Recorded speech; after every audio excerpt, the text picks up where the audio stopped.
Fala pessoal, estou iniciando aqui mais uma edição do nosso já tradicional Visão Trabalhadora. Já deixei um vídeo engatilhado aqui, ó, que eu quero começar direto com esse vídeo. Depois a gente vai no embalo aí, ó. Vamos soltar aqui. Isso só mostra pra gente por que o Eduardo Leite foi tão enfático em dizer que não era hora de apontar culpados.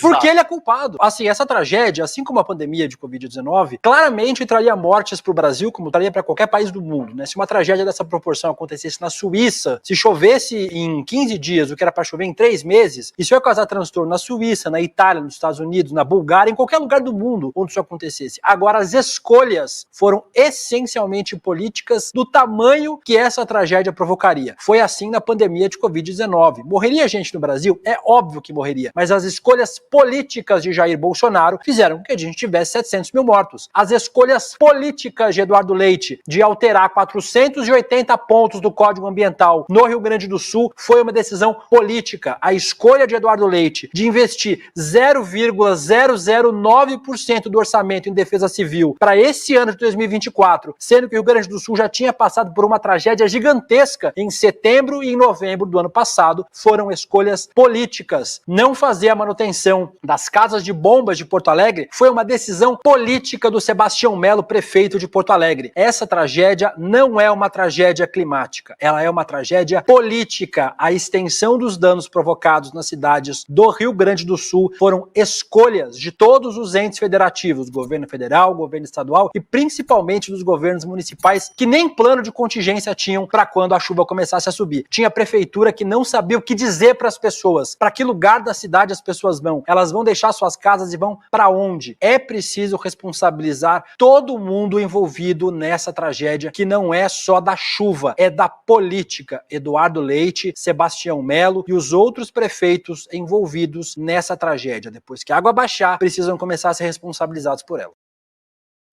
William De Luca falando verdades aí, né? Pistolhando para cima dos destruidores do meio ambiente, negacionistas do meio ambiente, né? E dizendo verdade. É uma questão política, é uma tragédia política. Melo, Sebastião Melo e Eduardo Leite são responsáveis pelas enchentes do Rio Grande do Sul, por negarem o aquecimento global, as mudanças climáticas, por abrirem a porteira da flexibilização das normas de proteção ambiental, por não executarem os planos de manutenção dos sistemas de proteção contra as águas, especialmente o senhor Sebastião Melo aqui em Porto Alegre. Então começamos com esse vídeo jogando pedras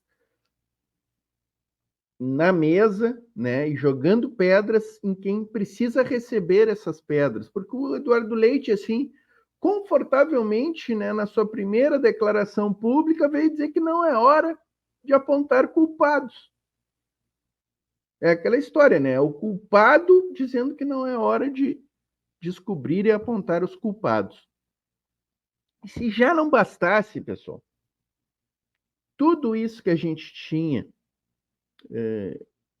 em jogo, no tabuleiro, todo o conhecimento que a gente adquiriu nessas últimas semanas aí, recordou, né, das mais de 400 normas que o senhor Eduardo Leite flexibilizou no Código Ambiental gaúcho, né, em linha com o que já havia ocorrido no Congresso Nacional com o Código Florestal, né, federal. As questões que o Eduardo Leite vem colocando, ele queria derrubar o Muro da Mauá, pessoal, para fazer empreendimento comercial na beira do rio. Não bastasse tudo isso, no último final de semana, domingo agora, uma entrevista que foi publicada, foi ao ar aí na TV Folha, o Eduardo Leite confessando que tinha conhecimento alertado por estudos de prevenção contra catástrofes que haveria chuvas em excesso no Rio Grande do Sul. Ele confessa que existiam alertas que eram sabedores da possibilidade de termos uma grande tragédia no Rio Grande do Sul, mas disse que não era uma agenda prioritária para o seu governo. Então eu vou trazer aqui, hoje, no programa ICL Notícias, o Rodrigo Viana analisou aí essa entrevista do Eduardo Leite para a TV Folha e as declarações que ele concedeu. O rei do estado mínimo lá no Rio. Galera, vamos deixando a curtida, tá? Digam de que cidade estão assistindo, deixem a curtida, compartilhem o link aí nos seus grupos. Rio Grande do Sul. O rei da terceira via, o queridinho da terceira via, dos liberais, quer privatizar tudo. O estado tem que ser pequeno, tem que diminuir o tamanho do estado, diz o Eduardo Leite. Só que lá no Rio Grande do Sul, vocês se lembram daquela história de que o governo federal estava atrapalhando a chegada de doações no Rio Grande do Sul? Era mentira. Mas agora aconteceu um fato lá no Rio Grande do Sul. A Brigada Militar, no governo do Eduardo Leite, resolveu apreender o caminhão que estava distribuindo comida quentinha, refeição, marmita para a população desabrigada. Está aqui, ó, Cozinha Solidária. A gente tem mostrado, a Heloísa Vilela foi lá mostrar o trabalho que já existia e foi reforçado durante esses dias de desespero, frio, fome em Porto Alegre. O que fez a Brigada Militar? Dá o documento aí, meu querido. Não, ó, bom, não é com esse sotaque, é com sotaque gaúcho, mas me dá o documento. E aí estava sem o licenciamento. E apreenderam o caminhão. Então, é uma falta de sensibilidade no meio dessa tragédia. É estado mínimo para alguns, para outros é estado máximo, né? É estado para atravancar, para atrapalhar, para massacrar as pessoas que estão distribuindo comida lá em Porto Alegre. Esse fato aconteceu hoje, né, aqui em Porto Alegre, né? A Brigada Militar simplesmente apreendeu o caminhão que fazia o transporte das quentinhas ali da Cozinha Solidária, né? Inacreditável. Mas já houve a solução aí, a deputada Laura Cito, do PT aqui do Rio Grande do Sul, já conseguiu a liberação aí do veículo e ele voltará amanhã já a realizar as suas tarefas, né, de transporte, até porque tem legislação já flexibilizando os prazos para licenciamento dos veículos. Esse personagem também, o Eduardo Leite, é aquele que desde o começo era da turma do não vamos politizar, não vamos politizar, não vamos politizar. E aí hoje a gente entendeu por que ele não queria politizar. O Eduardo Leite fez uma confissão pública numa entrevista para a Folha de São Paulo. Eu destaquei aqui o querido Juremir Machado, que é um escritor, o Chico Sá conhece bem, jornalista, escritor, historiador, né? Conta muitas histórias lá do trabalhismo gaúcho. E ele escreve, o Juremir, jornalista lá do Rio Grande do Sul, confissão. Estudos alertaram, mas o governo do Rio Grande do Sul tinha outras agendas. O Leite deu essa entrevista para a Folha de São Paulo. O que ele disse na entrevista? De fato, chegaram estudos alertando para os riscos ambientais, mas a nossa prioridade era outra. A nossa agenda era principalmente a agenda do equilíbrio fiscal.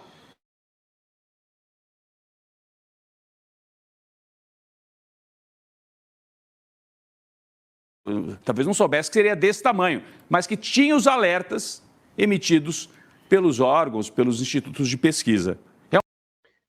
Eu tenho aqui, ó, pessoal, deixa eu trazer para a tela, para não ficar assim, eu tenho ele falando isso, para não dizerem, vocês estão colocando palavras na boca do Eduardo Leite. Não, não.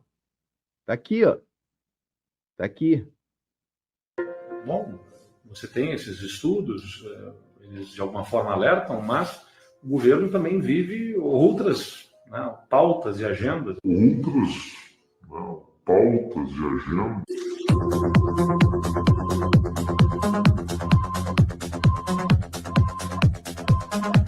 Agendas do Eduardo Leite.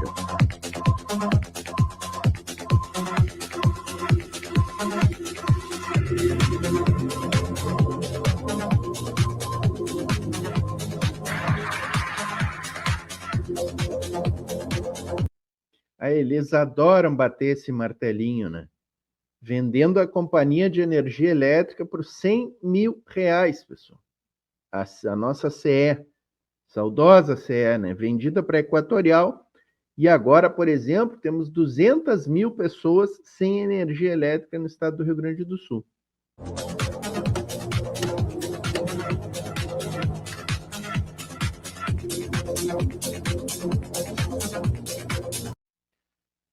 Aumentou o imposto da cesta básica.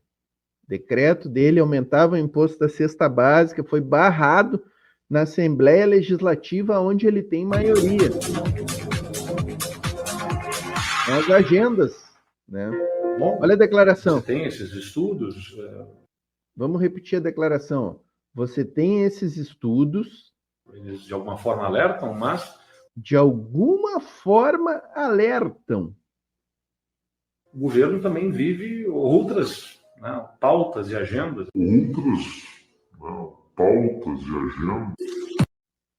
É impressionante, né, pessoal? É chocante, né? É chocante. Pública. Chico, se fosse governador de partido de esquerda, já tinha pedido de impeachment, tinha matéria todo dia, tinha editorial cobrando para derrubar o Eduardo Leite. Mas nós estamos no país do não vamos politizar. O Eduardo Leite finge que é técnico, o Sebastião Melo finge que é técnico, o Dória fingia que era técnico, até o Bolsonaro com o Paulo Guedes fingia que tinha um governo técnico. O Tarcísio não é a ala técnica do bolsonarismo. Gente, assim, ó, se fosse algum político da esquerda, da social-democracia, pelo menos, né, não existiria só pedido, já teriam sido afastados. Não é possível que Eduardo Leite e Sebastião Melo continuem governando, inclusive limpando a sua barra, né? Porque agora os dois já sinalizaram uma contratação espúria da Álvares Marçal como consultora de recuperação da Prefeitura de Porto Alegre do Estado do Rio Grande do Sul, certamente para limpar a barra dos dois. Certamente para limpar a barra dos dois. Essa consultoria, essa planificação tem que ser feita ou por servidores e profissionais da URGS, da Universidade Federal do Rio Grande do Sul, que já se colocaram à disposição, ou por alguma consultoria, algum órgão que seja escolhido, no mínimo, pela Assembleia Legislativa, porque não é possível que os governadores que deram causa às enchentes, que não estão agindo de forma adequada. Porto Alegre ainda não tem nem metade das bombas funcionando, 15 dias depois do início das enchentes. Não é possível que esses senhores possam agora, eles, capitanear o processo, contratando uma consultoria que certamente vem aqui para limpar a barra deles. É disso que se trata. Ala técnica é coisa nenhuma. É a direita liberal da destruição do Estado, que não deu bola para os alertas do desastre ambiental, Chico. Rodrigo, se fosse um governador de esquerda, cairia com essa confissão. Sim. Estou confessando uma culpa. É confissão. Eu confesso, Eduardo Leite, confesso. Cairia. Teria impeachment na Assembleia Legislativa do Rio Grande do Sul. Pois é, mas ele segue a ser tratado, Gabi e Chico, como uma espécie de estadista da terceira via. Lembram que na eleição tinha o Bolsonaro de um lado, o Lula, detestado pela mídia tradicional, e aí surgiu a terceira via. Era a direita limpinha, que come com garfo e faca, ou a direita de sapatênis, né? E o Eduardo Leite era o preferido na imprensa. Disputou com o Dória, né? O Dória passou um rolo compressor, até ganhou a disputa interna do PSDB, mas na imprensa o Eduardo Leite era o preferido e pelo jeito continua a ser. Não sei quais são os compromissos, o que aproxima o Eduardo Leite desta mídia. Eu sei que ele é bancado por empresários, pelo agro, pela turma do tem que diminuir o tamanho do Estado. Essa é a turma que banca o Eduardo Leite. E aqui, Rodrigo Viana, aqui no Rio Grande do Sul, a mesma turma que banca o Eduardo Leite é a turma que anuncia nesta imprensa, que não dá nem para a gente dizer na grande imprensa, porque aqui nós temos só um órgão de imprensa, a RBS. A RBS comanda o Rio Grande do Sul. E as mesmas empresas que dão sustentação a estes políticos neoliberais são as empresas que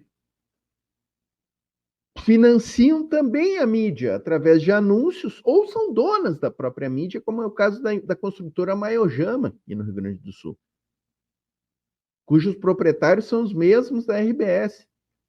Então é disso que isso se trata. É disso que se trata aqui no Rio Grande do Sul. É o capital dominando de todas as formas, das formas mais espúrias possíveis, às custas do sofrimento do povo gaúcho. E na hora que tudo dá errado, ele corre para Álvares e Marçal, que é a empresa onde o Sérgio Moro também buscou abrigo quando perdeu o emprego como ministro. É a mesma empresa. Mesmo endereço. Empresa de consultoria internacional, aliás, mais voltada para questões jurídicas. O que a Álvares Marçal vai ajudar o Eduardo Leite depois de uma tragédia dessa? É a terceirização do Estado. Eles estão privatizando. Já privatizaram. A tragédia e a solução para essa situação terrível. Já venderam tudo, Rodrigo. Já venderam todo. Eles estão lá para vender tudo que puderem vender do Rio Grande do Sul. Já venderam a nossa companhia de energia elétrica, venderam a companhia de gás, a Sulgás, que sempre deu lucro. O Sebastião Melo vendeu, eu falei ontem aqui, a Carris, que era a empresa pública de transporte de Porto Alegre, com mais de 100 anos de serviços prestados ao povo porto-alegrense, uma referência na América Latina em transporte público. Outra companhia que sempre deu lucro até a chegada dos governos neoliberais. Em 100 anos de história, o primeiro ano que a Carris não deu lucro foi no governo do senhor Marquesan, que é do mesmo partido do Eduardo Leite, né? Que coincidência, né? Eles só não venderam ainda o Banrisul, Banco do Estado do Rio Grande do Sul, porque não conseguiram, não deu tempo ainda. Mas o Banrisul está na mira. Agora eles estão agenciando a entrega da nossa água, a venda da Corsã, que ainda não está concretizada, mas está caminhando a passos largos. Então tem toda a razão o Rodrigo Viana quando fala na venda do Estado. É isso que eles fizeram. E o Rodrigo Viana pergunta o que a Álvares Marçal vai ajudar o Eduardo Leite, né? Uma contratação extremamente suspeita, com 60 dias sem cobrança pelos serviços e depois será ajustado o valor. Eu digo e reafirmo, a Álvares Marçal está vindo aí para limpar a barra de Eduardo Leite e Sebastião Melo.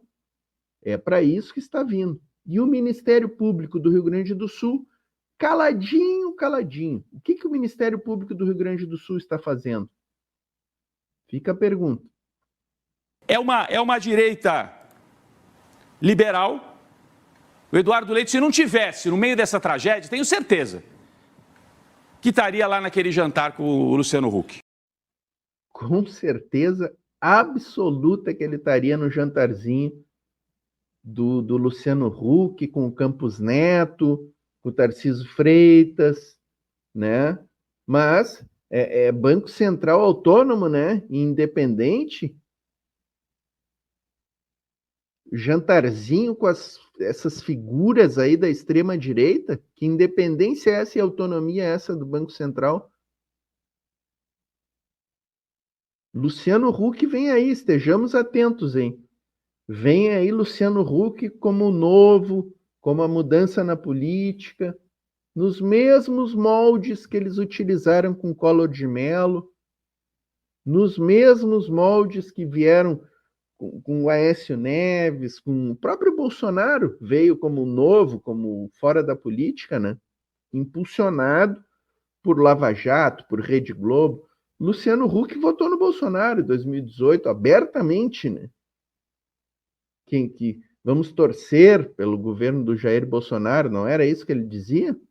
Vamos dar uma chance para ver se Bolsonaro consegue dar um jeito no Brasil, não era isso que eles disseram? Eu me lembro. Mas, pessoal, assim, ó, fiquem aí, porque em seguida a gente vai trazer outra do Eduardo Leite, hein? Já lançando a possibilidade de adiar as eleições municipais aqui no Rio Grande do Sul, né? A água literalmente bateu no queixo deles, eles já sentiram que o povo não é bobo e não vai se enganar. O povo sabe quem são já os responsáveis pelas enchentes e pelas perdas que sofreu. Eles já estão sentindo que aqui no Rio Grande do Sul a direita já naufragou e terá dificuldades severas para as eleições que acontecem agora em outubro. E o Eduardo Leite já está lançando aí a questão de adiar as eleições. É o tema que a gente vai abordar em seguida. Agora, pessoal, eu quero trazer um outro tema que eu acho que é fundamental da gente abordar, que é a questão dos investimentos necessários para a reconstrução do Rio Grande do Sul, teto de gastos, arcabouço fiscal, déficit. E essa questão aqui, pessoal, vale não só para a reconstrução do Rio Grande do Sul, mas vale também para a reconstrução do Brasil. Vale para tirar brasileiros da linha da fome. Vale para tirar brasileiros que não têm onde morar. Vale para a criação de empregos. Chega de arcabouço, chega de teto de gastos. Está na hora de colocar esse tema em discussão e acabar com essas amarras fiscais aí que tanto têm prejudicado o Brasil. Para iniciar o tema, vamos soltar o Leandro Demore aqui, curto e grosso em relação ao tema das amarras fiscais contra as vidas, contra a humanidade, contra a dignidade da pessoa humana. Vamos soltar aqui o Leandro Demone. Humanitárias, em qualquer lugar do mundo, você gasta dinheiro. Não há alternativa, não tem, sabe? Eu vejo tanta gente aí, César, falando em déficit, em superávit. Vamos dar a real aqui, galera, entre nós aqui, ó, né? Vamos aproveitar, Cezão, que não tem ninguém vendo, fazer um minuto de distração aqui, para as pessoas se divertirem um pouco também. Vamos dar a real? 90% dos colegas jornalistas que falam em déficit nem sabem do que tá falando, velho. Vamos, fala entre nós aqui, vocês não sabem o que é déficit. Vocês não sabem. Se a gente jogar um balanço público de 40 páginas de Excel na cara de vocês saem correndo, tá? Então, não faz teatro, não fica de discursinho decorado, de papinho que você falou com 2 economistas da Faria Lima e tá só dando uma de papagaio, de pirata, de rentista. Por que as pessoas... César, vamos deixar claro para nossa audiência aqui.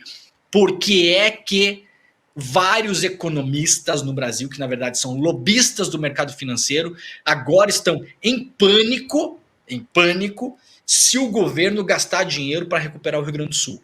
Porque se o governo não gastar muito dinheiro para recuperar o Rio Grande do Sul, sobra mais dinheiro para pagar título de juro da dívida pública brasileira e outras coisas. Então, interessa para a pessoa que está apostando na dívida do governo que o governo não gaste com nada, velho. O governo só vai gastar para pagar juro de dívida. Vai pegar o dinheiro da Petrobras, vai botar para pagar juro de dívida. Vai pegar o dinheiro do não sei o quê, vai pagar juro de dívida dos papéis do Tesouro. Então, assim, entendeu, velho?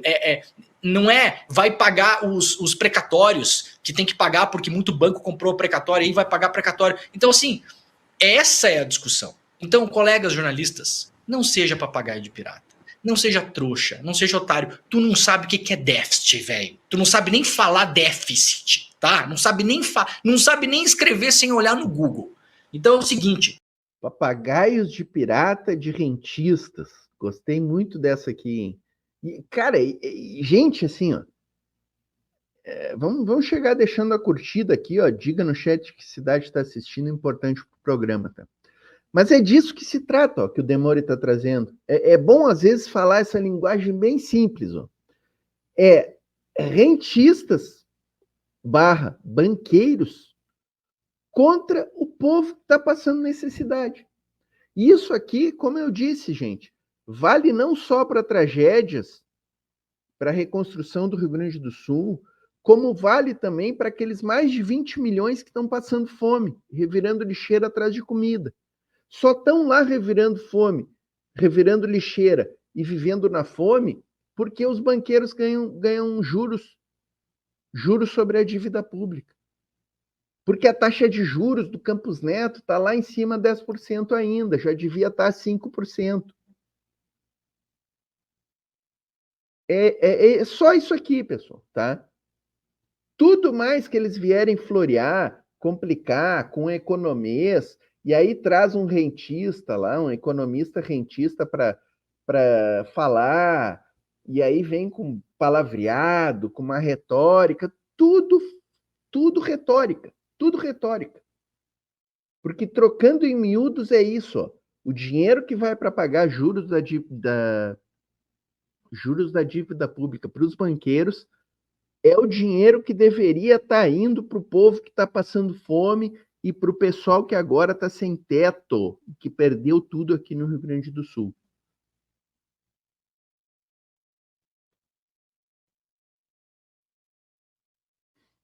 Tem que pegar e reconstruir um estado inteiro. Esse estado, ele, de fato, alimenta o Brasil com arroz. 70% do arroz que vocês comem aí, em qualquer lugar é produzido no Rio Grande do Sul. Isso aí foi para o espaço.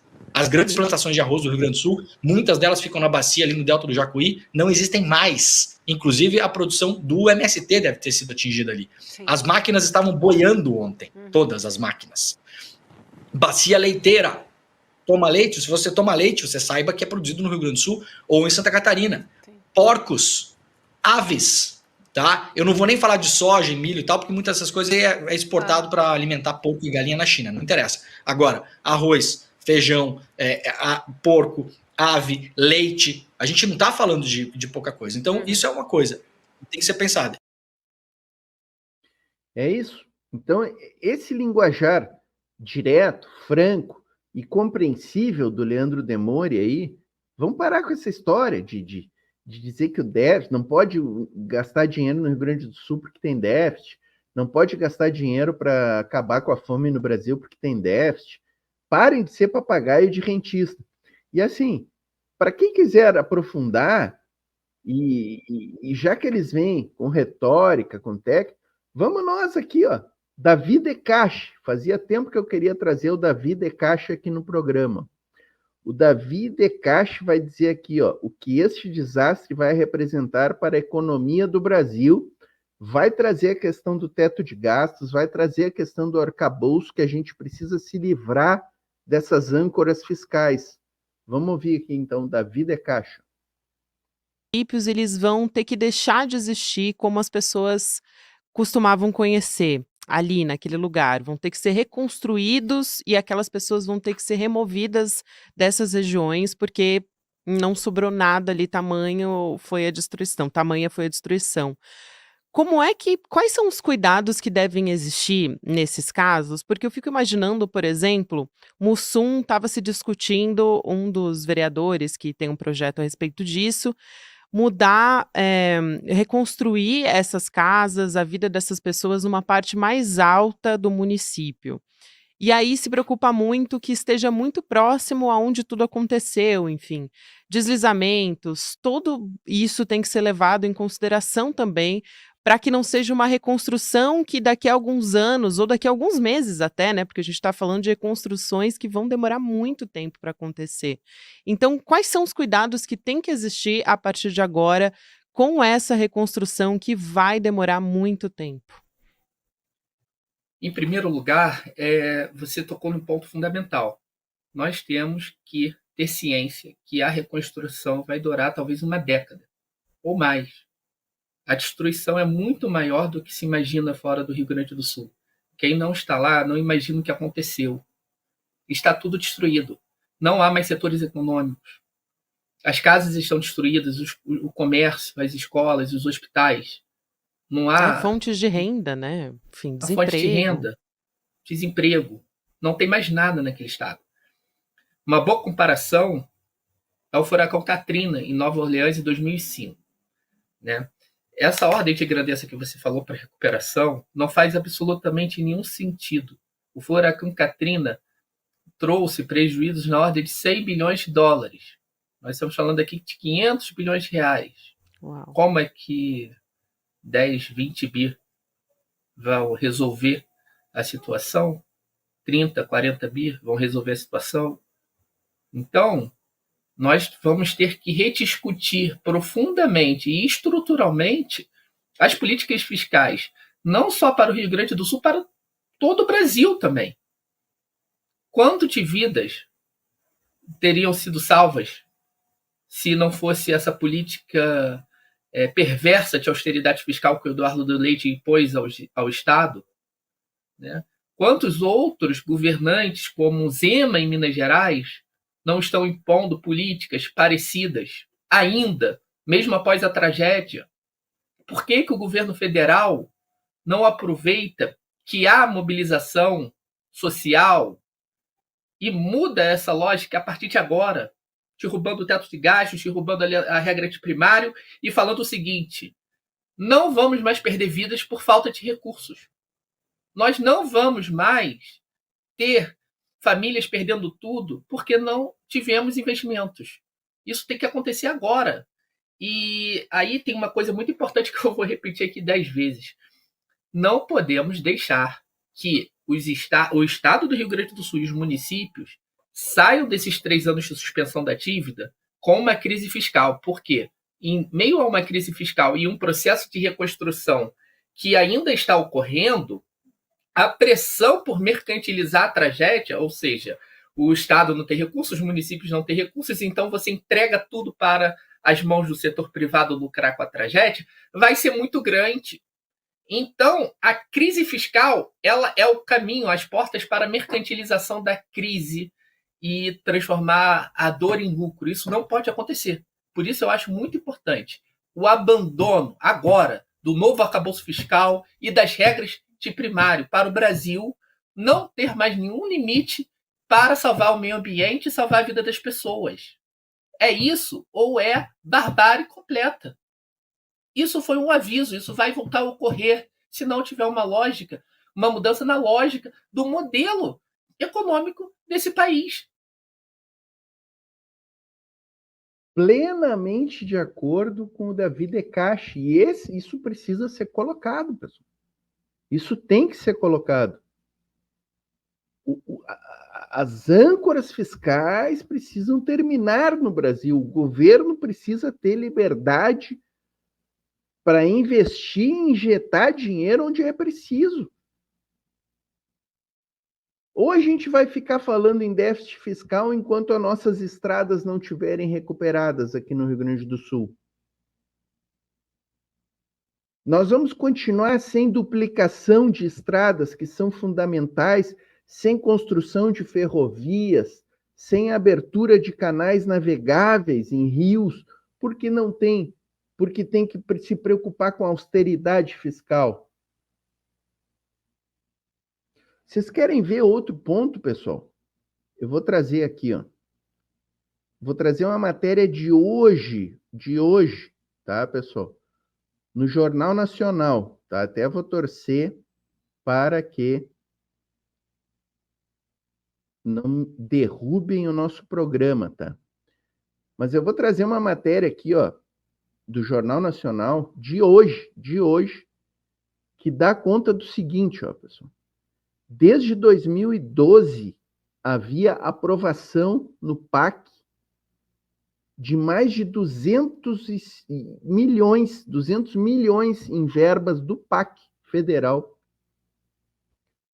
para construção e reestruturação de sistemas de proteção contra águas aqui no Rio Grande do Sul, na cidade de Porto Alegre. Mais de 200 milhões liberados já, com sinal verde do governo federal. 2012 era governo Dilma, né, pessoal? Era o governo da Dilma ainda. Liberados, com sinal verde. Vamos ver o que aconteceu aqui, ó. De apoio aos gaúchos e ao Rio Grande do Sul. Mais de 10 anos atrás, o Rio Grande do Sul recebeu sinal verde para projetos que poderiam ter reduzido o impacto dessas enchentes, mas eles nunca ficaram prontos. Os projetos do governo estadual tinham o objetivo de evitar enxurradas e alagamentos na Grande Porto Alegre. Pessoal, vou deixar nesse formato aqui, ó, para não dar complicação aí com o YouTube, né?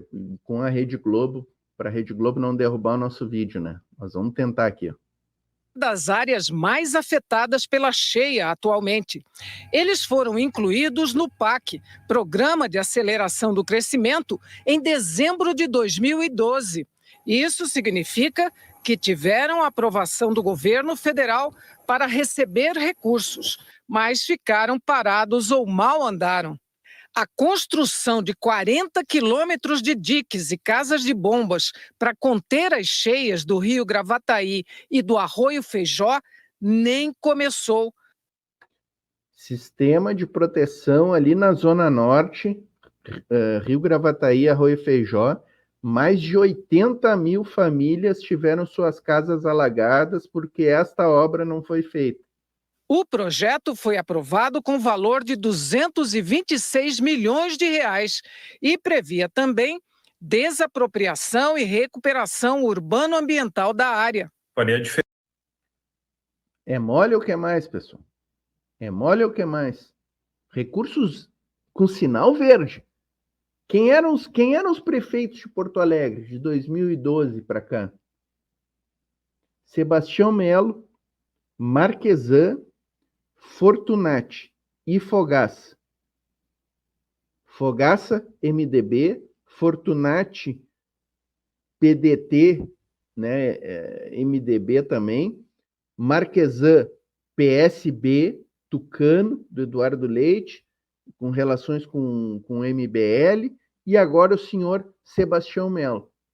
Por que não fizeram essas obras se tinha sinal verde, com recursos aprovados pelo PAC? Diferença porque essas regiões aí ficariam protegidas com a elevação das águas no Rio Gravataí, por consequência remansando no Arroio Feijó, bairros do município de Alvorada, como o Americana, ficariam protegidos. Eles poderiam ter zero de prejuízo se essa obra tivesse sido construída. Zero de prejuízo, zero de alagamento. É disso que a gente está falando, tá, pessoal? É disso que a gente está falando. Outros dois projetos previam os estudos iniciais para macrodrenagem na bacia do Rio Rolante e o combate às inundações no Rio Jacuí e nunca foram concluídos. Somados, eles tinham valor inicial de 15 milhões de reais. O município de Eldorado do Sul foi um dos mais afetados e o projeto que tem da Metroplan aqui para proteção dele conseguiria proteger toda essa área aí do município urbanizada. Segundo 15 milhões, pessoal, 15 milhões. Olha, 15 milhões é uma mixaria dentro desse quadro orçamentário aí que a gente está vendo. Só agora a gente está falando do governo federal, só na suspensão da dívida do Rio Grande do Sul, pessoal, é 23 bilhões. Aqui nós estamos falando de 15 milhões que salvaria toda a população da cidade de Eldorado do Sul, que ficou toda embaixo d'água, pessoal. Então é muita irresponsabilidade destes governantes que não podem sair ileso, pessoal. Definitivamente não podem sair ileso. Vou pedir desculpa aqui, eu estou recortando bastante aqui, porque a Rede Globo é mais complicado, tá, pessoal? Se eu deixar seguir toda a matéria sem muitos cortes, eles perigam derrubarem nosso vídeo aí. Segundo o governo do Rio Grande do Sul, houve a necessidade de reavaliação de prioridades e direcionamento de recursos devido a trocas de gestão na esfera federal e da calamidade pública da pandemia de Covid. Só um pouquinho, né, pessoal? As verbas estão liberadas desde 2012 e a pandemia virou justificativa. E devido à troca do governo federal, o quê? Então, o golpe foi o culpado. O golpe na Dilma foi o culpado, então. E aqui, pessoal, por que eu estou trazendo esse vídeo agora em seguida do que o Decache falou? Na realidade, o que eles fizeram? Para satisfazer a austeridade fiscal, as âncoras fiscais, eles não utilizaram os recursos que estavam destinados ao sistema de proteção ambiental e utilizaram para pagamentos de juros e para outras finalidades. Para ajustes fiscais, para satisfazer o rentismo. É disso que se trata, pessoal. Esses contratos foram firmados com o Ministério das Cidades, que detém a maioria dos recursos para a prevenção a desastres ambientais. A inclusão no PAC significa que o dinheiro está disponível.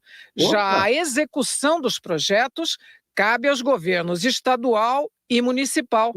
Em nota, o Ministério disse que alguns desses projetos sofreram atraso por conta da etapa de estudos ambientais e não informou se eles foram incluídos no novo PAC. Segundo especialistas, a falta dessas obras pode ter potencializado a tragédia atual. E agora, nem o que está no papel deve valer mais. Os parâmetros mudaram. Gente, assim, ó, não precisa nem ser especialista para dizer isso, né? Que isso influenciou decisivamente no sofrimento das pessoas, em mortes, inclusive, em mortes. Muitos dos projetos que nós temos, ou projetos que já estavam idealizados, terão que ser revisitados para que possam ser redimensionados para uma nova, dimensão enquanto carga de água possível, em razão de um único evento. Temos que talvez começar do zero. É impressionante, né, pessoal? É impressionante, é estarrecedor tudo isso que a gente está vivendo, todas essas notícias que a gente vem recebendo, né? Outra notícia que anda circulando, preciso inclusive aprofundar, me informar melhor, mas já há notícias e informações que dão conta que as manutenções dos sistemas de bombas aqui em Porto Alegre, que o Sebastião Melo não realizou, nos últimos 3 anos ele daria tempo hábil para ele realizar. Hoje, inclusive, eu vi uma entrevista do senhor Sebastião Melo, ele dizendo que as bombas teriam que ser mais elevadas, mas não deu tempo em 3 anos. E aí ele vem dizer que para elevar uma casa de bomba é 23 milhões, sendo que ali apareceu que todo um sistema de proteção para cercar o Rio Jacuí em relação à cidade de Eldorado é 15 milhões. Aí ele quer dizer que uma casa de bomba é 23 milhões. Sabe? Acham que a gente é trouxa. E a notícia que eu estava comentando aqui, que eu tive contato essa semana e não aprofundei ainda, é de que o custo para manutenção das bombas de Porto Alegre é de 60 mil reais. 60 mil reais. Se esse custo se confirma, pessoal, realmente, olha, a gente continuar com Sebastião Melo e Eduardo Leite como administradores de Porto Alegre, do estado do Rio Grande do Sul, é algo muito temerário, inclusive. Aonde está o Ministério Público para tomar as providências cabíveis? Porque só o Ministério Público hoje pode tomar providências efetivas para o afastamento, tanto do governador como do prefeito. Porque na Assembleia Legislativa e na Câmara dos Vereadores de Porto Alegre, a base dessa dupla é maciça. É maciça a base parlamentar de ambos.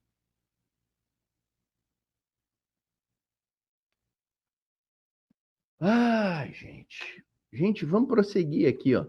Continuando no Eduardo Leite, tá? Porque o Cortes 247 está trazendo aqui, ó, uma matéria abordando essa informação aí de que o governo do Rio Grande do Sul estaria sugerindo o adiamento das eleições municipais no estado do Rio Grande do Sul. Isso aqui é de um absurdo sem tamanho. Já vou adiantar minha opinião, é de um absurdo sem tamanho. O governador do Rio Grande do Sul, Eduardo Leite, do PSDB, sugeriu o adiamento das eleições municipais no estado programadas para outubro deste ano.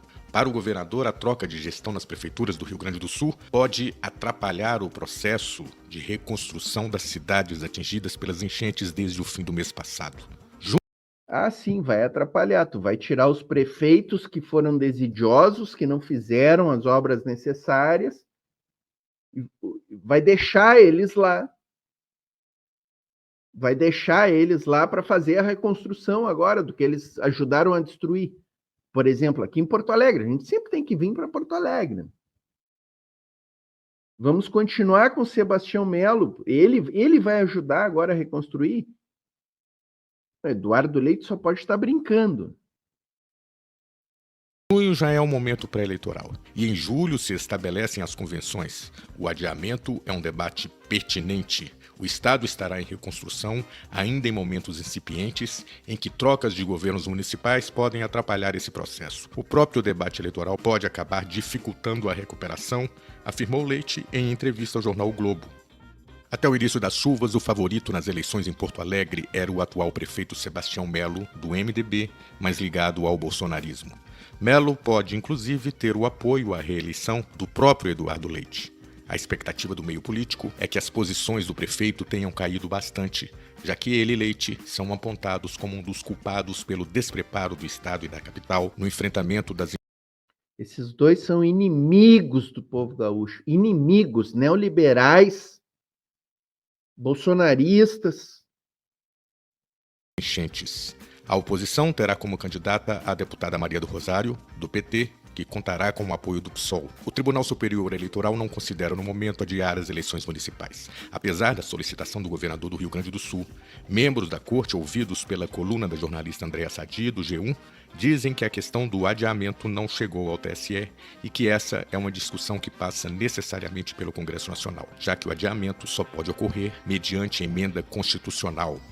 A jornalista Helena Chagas qualificou como estapafúrdia a ideia do governador do Rio Grande do Sul. Muito estapafúrdia essa ideia do governador de adiar as eleições no Rio Grande do Sul. Será que em 4 meses o poder público não consegue organizar um esquema de acesso do eleitor às urnas? Seria um atestado de incompetência total e um perigosíssimo precedente. Um prato cheio para os Bolsonaros do futuro armarem contra a democracia e a institucionalidade.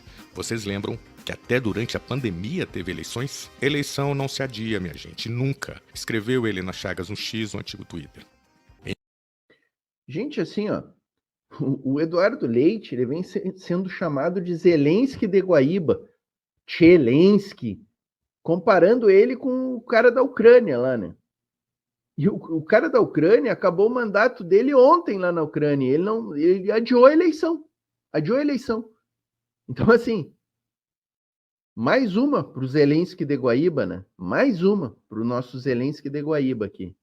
Em entrevista à Folha, Eduardo Leite deu demonstrações de preocupação excessiva com a briga de poder atualmente no Rio Grande do Sul. Ele disse que cabe à sua administração liderar o processo de reconstrução do Estado gaúcho. Leite ainda chamou o ministro Paulo Pimenta, nomeado chefe da Secretaria Extraordinária de Apoio à Reconstrução do Rio Grande do Sul, de preposto de Lula.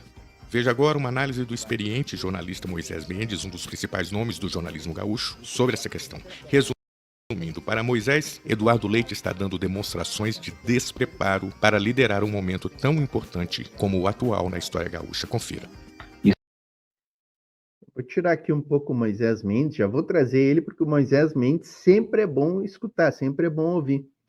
Mas assim, o Leite está revelando despreparo total para ser governador do Rio Grande do Sul. Total, tanto pelas responsabilidades que a gente já analisou muito aqui no canal, no programa hoje a gente já analisou, já trouxe, né? Ele mesmo confessando aí que o governo tinha outras prioridades, né? Que não atender aos avisos meteorológicos, né? E assim, o que o Eduardo Leite fez até agora de concreto em toda essa questão do salvamento, da estruturação de abrigos para as pessoas, de ajudas humanitárias? Muito pouco, né? Muito pouco. O que ele tem feito é receber do governo federal e tentando fazer como que se os investimentos do governo federal e as ações do governo federal fossem dele. É isso que ele fez até agora. Tem essa empresa Álvares Marçal aí, que ele está contratando, que é um absurdo esse processo de contratação. Enfim, não tem preparo algum para enfrentar tudo isso que está acontecendo no Rio Grande do Sul. Vamos ver o que o Moisés Mendes vai dizer aqui. Também uma prioridade de governo estadual, de governo federal, de todas as forças que estão envolvidas nisso tudo, no meio dessa briga de poder do Eduardo Leite tentando rejeitar a participação do governo federal na reconstrução do Rio Grande do Sul. Uma coisa que não deveria ser questionada, né, Camila? Não pode questionar se o ministro Paulo Pimenta tem condições de participar, de ser o articulador do esforço como agente do governo federal aqui, agente do governo federal. Ele é o cara do Lula aqui no Rio Grande do Sul. O cara que tem autoridade, tem reputação, tem história para fazer o que ele está fazendo. Então, vamos respeitar a decisão do Lula de ter aqui no Rio Grande do Sul uma pessoa de confiança dele tratando da reconstrução do Estado. E vamos admitir, Camila, você está mostrando esse meu artigo aí, eu quero que leiam, vamos admitir que o Eduardo Leite é um cara fraco para conduzir essa reconstrução e que ele vai ter que pedir ajuda de mais pessoas da sociedade civil, como se chama, né? Sociedade civil parece uma coisa vaga, né? Mas é todas as forças, não só econômicas, sociais, comunitárias, que possam contribuir para a reconstrução do Estado. Ele, como liderança, é uma liderança fraca, né? Isso já se sabe. Então, vamos parar com essa história de questionar a autoridade, a competência, a reputação, a capacidade de trabalho do Paulo Pimenta para participar da reconstrução aqui. Hoje, Camila, o Leite tem 2 entrevistas dele no Globo e na Folha. Não sei se nós podemos conversar disso aí. Podemos, devemos. Eu estava, inclusive, aqui lendo toda a entrevista que ele concedeu para a Folha. Parece aquele menino mimado, né, de que não quer que os outros apareçam, está brigando, né? Não fala literalmente a briga, mas ele briga com relação a querer esse protagonismo de erguer de reerguer o estado do Rio Grande do Sul. No entanto, ele negligenciou, né? Na própria entrevista, ele fala que teve informações, né, dos estudos climáticos, mas que deu prioridade para outras frentes, que foi a fiscal nesse caso, né? Isso aí é a pior coisa que ele disse nessa entrevista. A entrevista, como tu disseste, é uma entrevista, as 2 entrevistas para o Globo e para a Folha, elas têm um tom colegial, né? Sim. Não é da maior autoridade do Estado, não é. E ele comete essa gafe de admitir que está preocupado com questões fiscais e não com outras prioridades, entre as quais as relacionadas com questão ambiental. Uma coisa que ele diz aí que é interessante, que eu acho que a gente tem que destacar, é que ele dá a entender, Camila, que quem está criticando as ações dele não é só as ideias, não são só as ideias, são as ações dele, ações destrutivas da legislação ambiental. Ele dá a entender que essa crítica aponta com ele como culpado pela chuvarada. Ninguém está dizendo isso, né? Isso é uma coisa colegial. O que está se dizendo é que ele é parte de toda a estrutura de ações destrutivas, não são negacionistas, vamos repetir de novo, Camila, né? Para ficar claro, ações destrutivas que ignoram todos os alertas em relação às questões ambientais. Não é questões ambientais só, questões sociais, questões de solo, questões de convivência, de tudo isso aí. Então, ele, nessas entrevistas, ele fala essa bobagem que ele estava dando prioridade para a questão fiscal, né? Ele diz que o governo vive de outras agendas também, claro que vive, né? Mas essa questão era prioritária. Chama o Paulo Pimenta de preposto do governo federal de uma forma depreciativa. Depois lá ele entra nessa conversa do adiamento das eleições, que é uma coisa que é claro que pode ser considerada, mas não da forma como ele coloca. E aí, para mim, ele comete o maior erro da entrevista, que eu acho que ele trata com deboche, inclusive, essa questão, que é o desprezo dele pela inteligência do Rio Grande do Sul, não só nessa questão ambiental, em todas as questões de solo, de água, de árvore, de rio, de tudo que tem relação com o que aconteceu aqui. Ele despreza os professores, os pesquisadores, os estudiosos, as pessoas que se envolvem de alguma forma em questão ambiental, que tem relação direta com questão social. Ele trata com o maior desprezo nas 2 entrevistas essa estrutura que tem aqui, da inteligência que tem aqui no Rio Grande do Sul e que é decisiva para essa reconstrução. É típico do neoliberal, do negacionista, né? E realmente, ele despreza toda a inteligência, tanto que ele vai contratar essa Álvares Marçal, ao invés dos cientistas, dos professores, pesquisadores, engenheiros da URGS, que são os mais qualificados do Brasil, talvez. Então, o Moisés Mendes tem razão nesse ponto, e um ponto que eu queria chamar a atenção é o seguinte, pessoal. Veja que o Eduardo Leite deu uma entrevista ao Globo, Jornal Globo, à Folha de São Paulo, E hoje, eu estou gravando aqui na segunda-feira à noite, né? Ele participou do Roda Viva. Ou seja, a imprensa está abrindo as portas para o Eduardo Leite, demonstrando como essa imprensa é entreguista e trabalha para que esses neoliberais estejam sempre com do domínio da narrativa. O senhor Eduardo Leite está com os espaços mais nobres da imprensa brasileira, mais nobres possíveis, para tentar dominar a narrativa em relação a essas questões tão fundamentais aí para o povo gaúcho. Tem que liderar o projeto da reconstrução do Rio Grande do Sul é o governo federal e o emissário do Lula aqui, emissário sim, o agente federal aqui, né? O ministro extraordinário que está cuidando disso é o Paulo Pimenta. Então vamos respeitar o Paulo Pimenta, né? Vamos ter a compreensão de que essa participação federal é decisiva e ela deve sim exercida com liderança, porque o Eduardo Leite não tem condições de ser o líder da reconstrução do Estado. Essas duas entrevistas aí são destruidoras nesse sentido. Quando ele deveria passar, Camila, para todos nós a certeza de que ele é o líder dessa reconstrução, o que ele diz ali é que ele era um cara preocupado com a questão fiscal, diante de todos os alertas do que poderia acontecer e acabou acontecendo aqui no Rio Grande do Sul.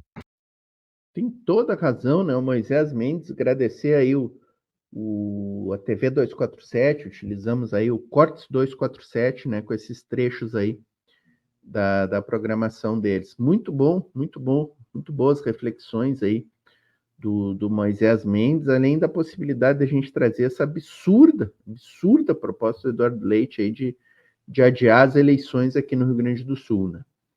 Galera, vamos nos aproximando do final aí, tá? Eu vou trazer agora a questão das fake news, né? Das fake news que a gente precisa sempre trazer, e já que é fake news, ó, já vamos jogando aí no chat a tag Brasil contra fake, né? A gente precisa jogar para cima essa tag aí, postem nas suas redes, Brasil contra fake. Gessé Souza aqui vai trazer esse tema das fake news relacionadas aqui à tragédia no Rio Grande do Sul. Ele vai explicar o que está por trás, né, dessa estratégia da direita, da extrema-direita bolsonarista, de políticos, de influencers, de trabalhar com base em mentiras e fake news, né? Deixa a curtida, tá, pessoal? Diga de que cidade você está assistindo aí. Quem puder deixar um Pix, tá aqui o nosso Pix faiscado na tela e o QR Code vai ficar lá no cantinho, lá em cima, tá? E agora temos o clube de membros, tá, pessoal? Quem puder aí, clica aqui, ó, seja membro, veja ali as opções que tem aí, talvez se você gostar de alguma, torne-se membro aí do canal, que é importante para nós. São as fake news, né, que está assolando o Rio Grande do Sul. E, obviamente, um dos fatos mais perturbadores relativo ao desastre climático que nós estamos observando lá, é porque impede e perturba o salvamento de vidas. Muitos se perguntam, quem pode ser tão mau e perverso para aumentar o sofrimento de uma população que já está no desespero? Ora, uma parte tem a ver com a disputa política entre o lulismo e o bolsonarismo, tentando evitar a inevitável comparação entre a atitude de Lula no desastre no Rio Grande do Sul e a atitude de Bolsonaro em situações semelhantes. Mas este ainda não é o ponto principal para a gente compreender por que isso acontece. A estratégia das fake news visa atingir o principal objetivo da extrema-direita mundial, da qual a nacional é só um atalho, a qual está dirigida a sabotar todos os acordos civilizatórios dos últimos milênios de cultura ocidental. Nós passamos, enquanto espécie, por vários milênios de aprendizado que nos afastaram da barbárie. O instinto da morte, do qual Freud se referia, preside toda a atividade da extrema-direita. Como ela sabe que seu projeto predatório, do qual Elon Musk é o melhor retrato, não pode ser aplicado por meio do convencimento e das boas razões, já que dirigido à destruição completa da natureza e à exploração ilimitada dos oprimidos, e ninguém iria concordar com isso, então a estratégia é confundir o público com mentiras repetidas que se tornam verdade para muitos. Como essas questões sem resposta, num contexto de mídia privatizada e mancomunada com os interesses dos ricos e poderosos, nunca são abordados, a necessidade existencial que os seres humanos têm por uma explicação cria um contexto perfeito para a proliferação de fake news produzidas com precisão de alfaiates para canalizar a insatisfação e a raiva dessa população que sofre sem saber por quê. Daí a privatização da mídia em escala industrial nos anos 90 e a proliferação nefasta de redes sociais que são propriedade dessas mesmas pessoas. O que estamos vendo no Rio Grande do Sul é precisamente isso. Impossibilitar que a onda de solidariedade construída pela inundação do Rio Grande do Sul tenha efeitos que levem a uma maior consciência democrática e solidária no nosso país. Para a elite da extrema-direita, quanto pior, melhor. Afinal, quando ninguém pode se defender, os lucros e o poder relativo das elites nacionais e mundiais aumentam exponencialmente. E aí, dentro disso, né, pessoal, impedir a consciência da população.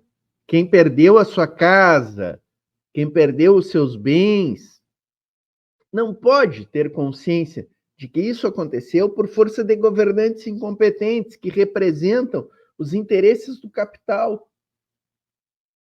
Essas fake news têm todo o interesse possível de criar o caos, de confundir as pessoas, para que elas não saibam as causas dessa tragédia, que a gente vem trazendo diariamente aqui. As responsabilidades de Eduardo Leite, de Sebastião Mello e de quem está por trás deles, das políticas neoliberais, do negacionismo ambiental, dos interesses do capital em negar as mudanças climáticas, em negar o aquecimento global.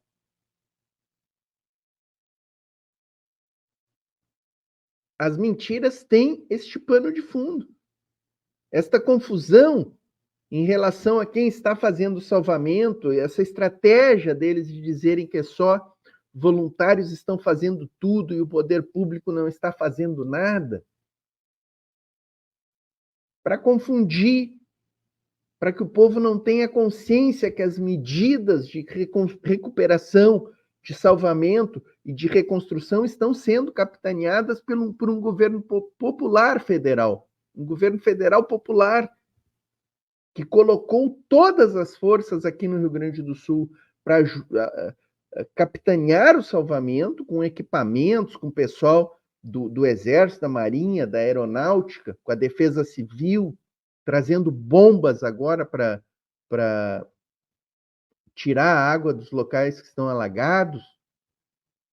Tudo isso feito pelo governo federal, da Força-Tarefa do SUS. Mais de 2 bilhões o SUS já investiu aqui no Rio Grande do Sul nesses dias agora.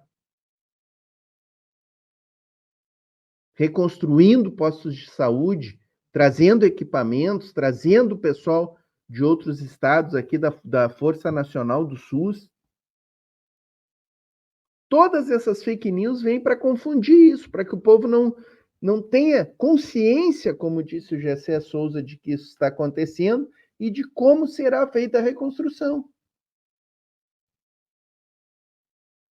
Pessoal, existe fake news até de vereadores da direita no interior que estão espalhando em suas bases eleitorais nas pequenas cidades do interior gaúcho, que são eles que estão conseguindo aquele Pix de 5 mil que o governo federal está dando via Caixa. Há vereadores da direita no Rio Grande do Sul que estão dizendo para os eleitores que são eles que estão gestionando esse Pix. Até esse ponto nós chegamos. E assim, que resposta a gente tem que dar, pessoal, para essa onda de fake news? Que resposta precisa ser dada? Achei um vídeo aqui que César Calejon, ICL Notícias, diz boa parte do que penso. Quero compartilhar com vocês aqui. Tragédia como essa, fica cada vez mais evidente que a extrema-direita não tem nenhum limite moral, ético, para absolutamente nada. A última, inclusive, foi essa aqui que está na tela. Ó. Regina Duarte é advertida pelo Instagram por divulgar informações falsas sobre chuvas no Rio Grande do Sul. Vocês lembram, assim, pessoal? Me digam aqui no chat, nos comentários, Qual foi a última vez que vocês tiveram uma notícia da Regina Duarte que não fosse ligada à disseminação de fake news? A Regina Duarte só volta ao noticiário por causa da divulgação de fake news, pessoal. De notícias falsas. É impressionante essa senhora. Eles vêm deliberadamente estimulando notícias falsas que prejudicaram o auxílio ao próprio povo gaúcho. Eles não têm nenhum compromisso com absolutamente nada, eles se valem de tragédia, de morte, de todo tipo de sofrimento para angariar capital político. Não tem como fugir a essa constatação. De novo, como eu disse, não que a gente já não soubesse disso por conta do que, sobretudo, o Jair Bolsonaro fez na pandemia.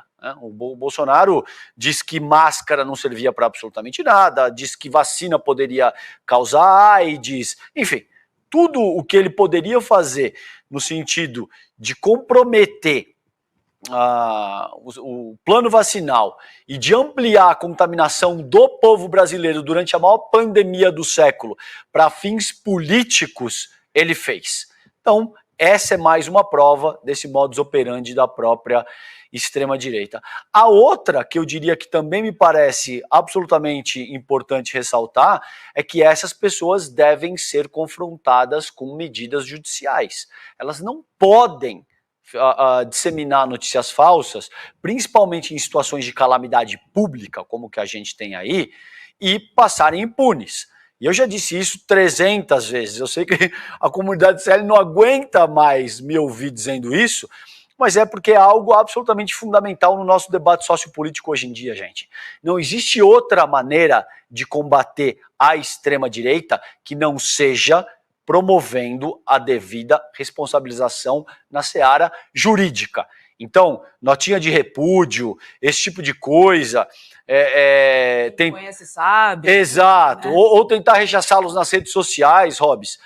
Tudo isso não vai surtir o devido efeito. Essas pessoas precisam ser compelidas a ter que responder juridicamente pelos crimes que elas cometem, porque a essa altura o termo fake news, Hobbes, me parece um eufemismo inadequado para o método que a extrema-direita aborda, William. Me parece que a gente precisa começar a falar de notícias criminosas, porque elas têm impactos criminosos. As pessoas morrem com base nesse tipo de coisa. Não é por acaso que a gente viu durante a pandemia as municipalidades que votaram e elegeram preponderantemente o Jair Bolsonaro com um número maior de pessoas que foram mortas pela pandemia. É porque negacionismo mata, é porque notícia falsa mata, notícias criminosas matam, e em última análise o próprio bolsonarismo mata. Eu acho que essa é uma das grandes lições que a gente leva de mais essa tragédia, observando o comportamento da extrema-direita.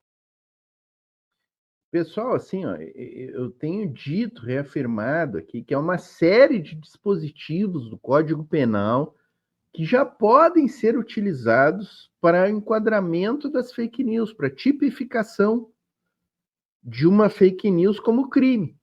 Porque tem muita gente que diz, não, precisa alterar a legislação para que fake news seja previsto como crime. Tu vai fazer que tipo de legislação?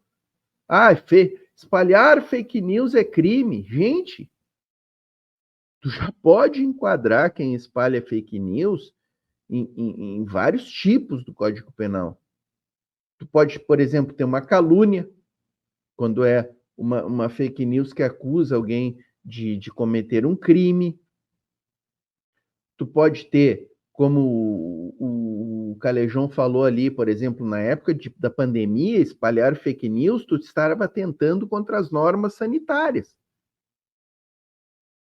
e da preservação do ambiente sanitário, quando tu espalha fake news prejudicando a atuação. E essa norma também, essa previsão, essa tipificação também se aplicaria hoje aqui na tragédia do Rio Grande do Sul, nas enchentes,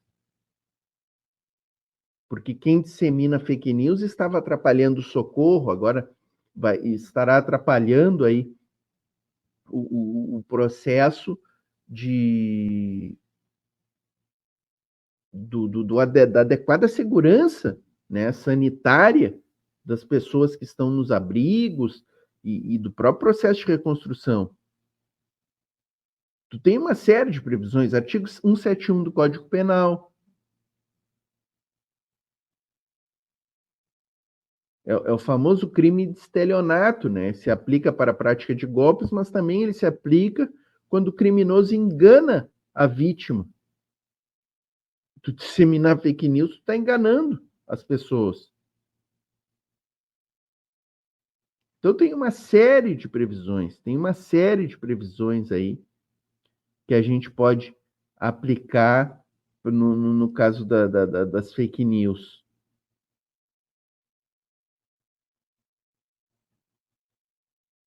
E já existem pessoas que se debruçaram aí, escreveram artigos nesse sentido, recomendo que procurem aí. Agora, que é necessário a gente mudar o procedimento, a gente não pode mais ficar convivendo com esse tipo de política da extrema-direita sem que haja uma resposta efetiva. Os poderes constituídos, o Ministério Público, a Justiça Eleitoral, a Justiça Civil, quando se tratar de casos de processo de indenização contra fake news, não podem ficar com medo de aplicar a lei e de punir essas pessoas com medo de que isso seja considerado censura. Aplicar a lei para punir criminosos não é censura, não é cerceamento de liberdades individuais, sem dúvida alguma que não. Certo, pessoal? Encerrando esse capítulo das fake news aqui, sempre importante, né? Para fechar o programa, pessoal, vou trazer aqui para fechar em alto astral, né? Alto astral, modo de dizer, né? Difícil ter alto astral em meio que a gente está vivendo aqui no Rio Grande do Sul. Mas a Heloísa Vilela vai trazer, a Heloísa Vilela, excelente jornalista, né, pessoal? Excelente jornalista. Ela está aqui no Rio Grande do Sul, veio cobrir em loco aqui os fatos, né? Está fazendo excelentes reportagens para o programa ICL Notícias. E nessa aqui, pessoal, ela foi até a Cozinha Solidária do MTST. Bom lembrar, né, que a gente está arrecadando Pix aqui no canal. Ó. Vou pedir aqui Pix, voztrabalhadora.gmail.com e tal, QR Code lá em cima. Todos os Pix que a gente tem arrecadado aqui no canal, a gente tem repassado para a Cozinha Solidária do MST. Agora, também vamos fazer alguns repasses aí para a Cozinha Solidária do MTST, Movimento dos Trabalhadores Sem Teto, né? E também fizemos alguns repasses aí para o Quilombo do Machado, na Zona Norte aqui de Porto Alegre, ali no bairro Sarandi, que estão fazendo um belo trabalho lá de abrigo, de solidariedade, lá de acolhimento para a população que mais está necessitada lá na Zona Norte de Porto Alegre, né? Então, deixem o seu Pix aí se puderem. Agora a gente também está com o canal monetizado, né? Vamos ter mais recursos aí para ajudar esse pessoal aí. E temos o clube de membros também, né, pessoal? Clica aqui, ó, no Seja Membro e vejam ali os planos que a gente tem no canal. Contamos com a ajuda de vocês, hein? Mas vamos ver o que a Heloísa Vilela está trazendo aqui nessa reportagem aqui que eu assisti, achei muito legal, resolvi trazer para a gente encerrar um pouco mais de positividade aqui, né? Esperançando, né, pessoal? Quentinho, porque não só é protegido, como é quentinho de coração, porque eu fui recebida aqui, só faltou me carregarem no colo. É um clima aqui de trabalho coletivo, de todo mundo se ajudando, muito, muito legal. Eu tinha que contar para vocês, sair da frente até para vocês verem, o pessoal mandando ver aqui, já preparando a comida de amanhã. Eles têm feito aqui 3.800 marmitas todo dia.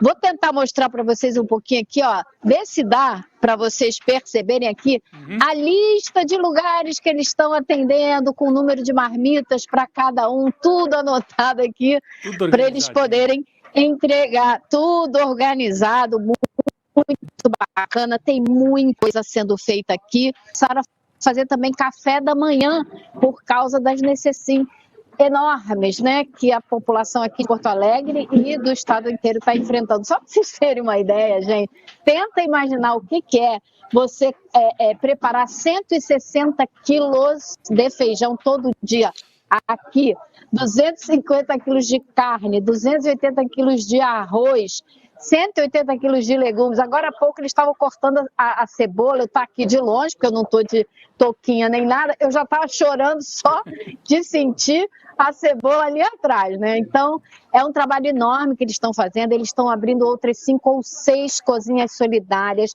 na região, com a ajuda de algumas organizações. Eles estão trabalhando junto com a Marcha das Mulheres, estão trabalhando junto com o movimento dos pequenos agricultores e com o movimento dos atingidos por barragens. Aí a gente vai vendo como é que as pessoas estão, as organizações da sociedade civil e os movimentos estão se conectando, e o governo federal, porque a gente não pode deixar de dizer, eles estão recebendo muitos mantimentos da CONAB, Conselho Nacional de Abastecimento, que o governo Bolsonaro, como vocês sabem, destruiu, parou de armazenar, parou de fazer estoque, né? E o governo Lula voltou a fazer tudo isso, e é a CONAB que está fornecendo parte dos alimentos que eles estão preparando aqui todo santo dia. Ô Elô, uma dúvida. Essa cozinha solidária já existia em Porto Alegre? Porque a gente sabe que o MTST mantém algumas cozinhas. Já existia, ela foi assim, reforçada. E em que lugar que funciona exatamente? Olha, lá já existia sim, aqui no centro de Porto Alegre, na Rua Zenha, 608, com uma turma enorme de voluntários e de militantes do MTST. Eles funcionavam, essa parte toda que vocês estão vendo aqui agora, era o lugar onde eles acolhiam as pessoas que chegavam, que precisavam de comida e tal, e a cozinha era dentro da casa.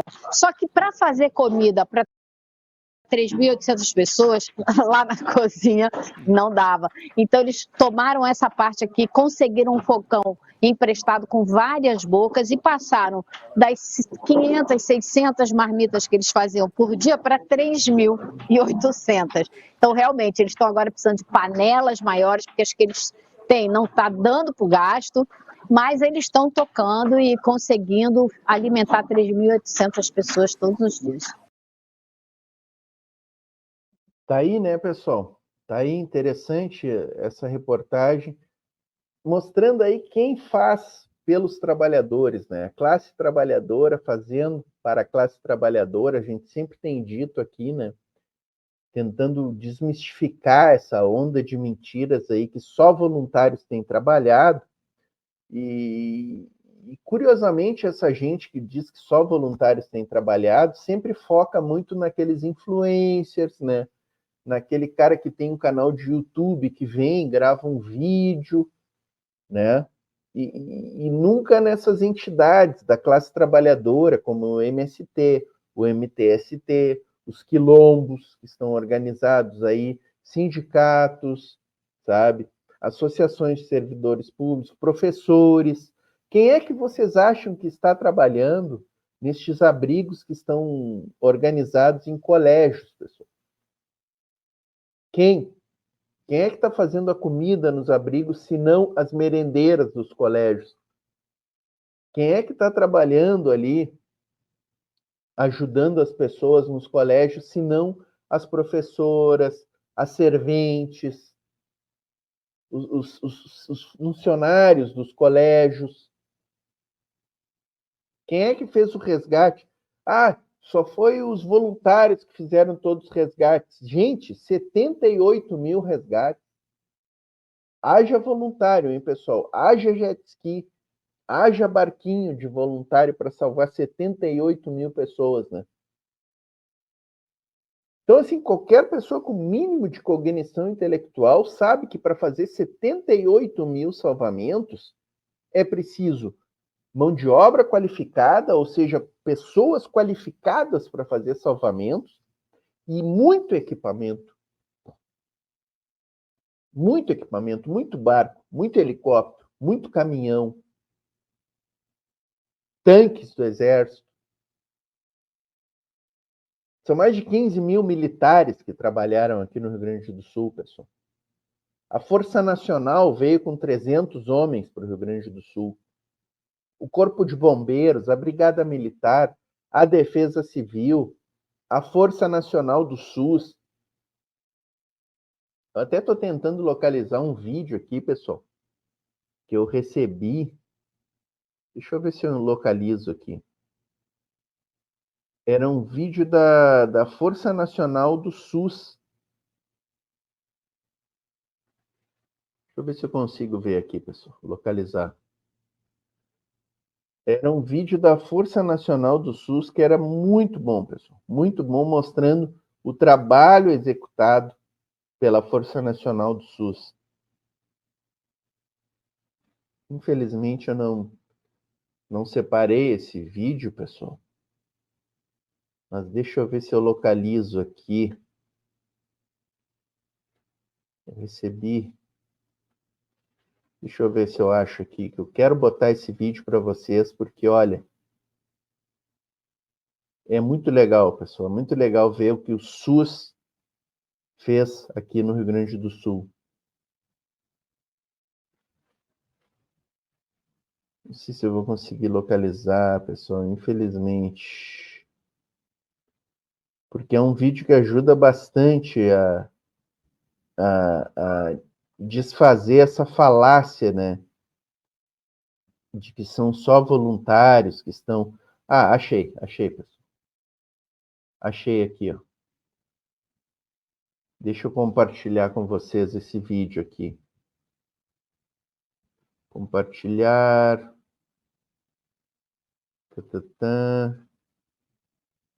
Vamos ver se ele baixa aqui.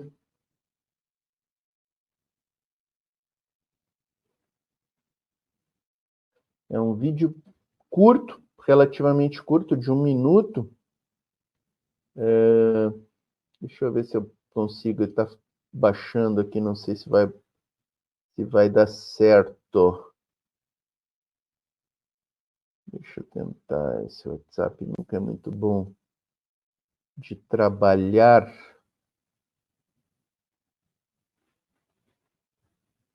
Deixa eu ver. Não está baixando. Poxa vida.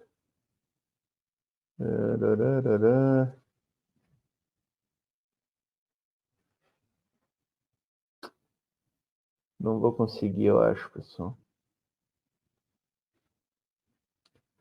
Mas era um vídeo bem legal de trazer, que mostra o pessoal do SUS, né, o que o SUS tem feito aqui pelo